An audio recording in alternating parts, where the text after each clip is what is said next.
les impies comparaîtront en jugement. Quand s'établira le compte de leurs péchés, les impies viendront pleins d'effroi, et leurs forfaits les accuseront en face. Alors le juste se tiendra debout, plein d'assurance, en présence de ceux qui l'opprimèrent, et qui, pour ses labeurs, n'avaient que mépris. À sa vue, ils seront troublés par une peur terrible, stupéfaits de le voir sauvé contre toute attente. Ils se diront entre eux, saisis de regrets et gémissant, le souffle oppressé, le voilà, celui que nous avons jadis tourné en dérision, et dont nous avons fait un objet d'outrage, nous, insensés. Nous avons tenu sa vie pour folie, et sa fin pour infâme. Comment donc a-t-il été compté parmi les fils de Dieu? Comment a-t-il son lot parmi les saints? Oui, nous avons erré hors du chemin de la vérité. La lumière de la justice n'a pas brillé pour nous, le soleil ne s'est pas levé pour nous. Nous nous sommes rassasiés dans les sentiers de l'iniquité et de la perdition. Nous avons traversé des déserts sans chemin, et la voie du Seigneur, nous ne l'avons pas connue. À quoi nous a servi l'orgueil? Que nous ont valu richesse et jactance? Tout cela a passé comme une ombre, comme une nouvelle fugitive. Tel un navire qui parcourt l'onde agitée, sans qu'on puisse découvrir la trace de son passage, ni le sillage de sa carène dans les flots. Tel encore un oiseau qui vole à travers les airs, sans que de son trajet on découvre un vestige. Il frappe l'air léger, le fouette de ses plumes. Il le fend en un violent sifflement, s'y fraye une route en remuant les ailes. Et puis de son passage, on ne trouve aucun signe. Tel encore une flèche lancée vers le but, l'air déchiré, revient aussitôt sur lui-même, si bien qu'on ignore le chemin qu'elle a pris. Ainsi de nous, à peine nés, nous avons disparu, et nous n'avons à montrer aucune trace de vertu. Dans notre malice nous nous sommes consumés. Oui, l'espoir de l'impie est comme la balle emportée par le vent, comme l'écume légère chassée par la tempête. Il se dissipe comme fumée au vent, il passe comme le souvenir de l'autre d'un jour.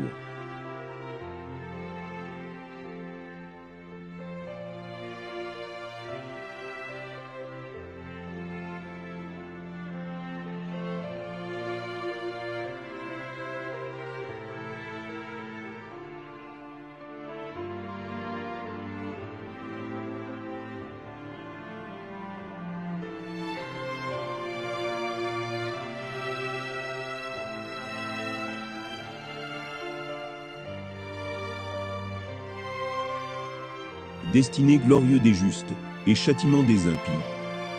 Les justes vivent à jamais, leur récompense est auprès du Seigneur, et le Très-Haut a souci d'eux.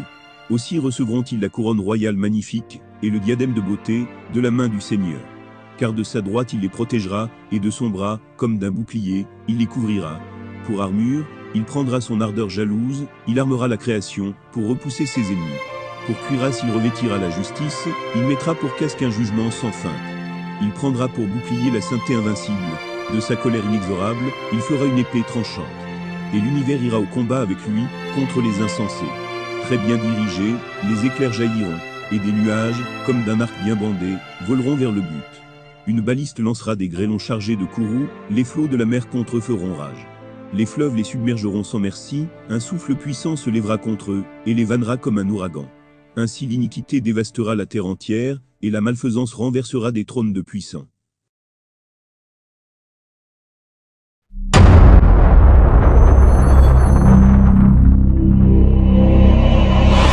L'intelligence artificielle quantique ouvrira des perspectives qui nous semblent aujourd'hui inaccessibles, dépassant de loin les possibilités des techniques actuelles. Grâce à elle, toutes les informations nous concernant seront instantanément accessibles. Les traces informatiques que nous laissons partout permettront un accès à toutes nos données. Tout ce que nous avons pu poster sur le net, toutes nos recherches, tous nos achats, nos lectures, nos commentaires, nos photos, nos opinions, nos comptes bancaires, nos dossiers médicaux ou administratifs, et tout ce qui a pu être dit et écrit à notre sujet. Cette IA aura, grâce à cela, la possibilité d'avoir une connaissance approfondie et individuelle de chacun d'entre nous.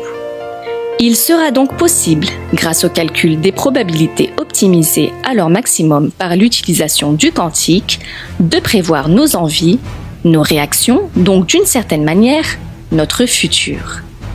Cela donnera l'illusion aux visiteurs de Neom d'être intimement connus par ses accueillants, qui pourront exaucer tous ses souhaits sans même qu'il ait besoin de les exprimer, et ce, dans tous les domaines. Neom, grâce à cette intelligence artificielle quantique, sera à la base de nouvelles découvertes scientifiques, tout aussi révolutionnaires les unes que les autres, que ce soit dans le domaine médical, agricole, alimentaire ou autre. Elle pourra maîtriser toutes les dimensions de la nature, contrôler le climat, fertiliser des terres arides ou redonner vie à des espèces disparues. Elle sera synonyme d'abondance et de richesse qu'elle dispensera comme bon lui semble. Elle se donne pour ambition de guérir toutes les maladies et de prolonger la vie au point même de vaincre la mort.